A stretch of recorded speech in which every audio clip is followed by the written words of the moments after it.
ছোটবেলায় আমার মা যে মায়া করেছেন, আল্লাহ আব্বা জান যে মায়া করেছেন, যে স্নেহ করেছেন, নিজের শরীরের চামড়া দিয়ে যদি জুতা বানিয়ে দেওয়া হয়,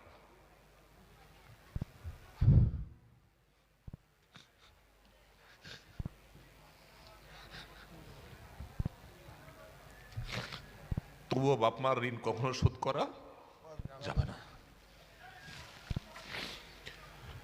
আমার চামড়া দিয়ে যদি আমার বাবা মাকে আমি জুতা বানিয়ে দিই,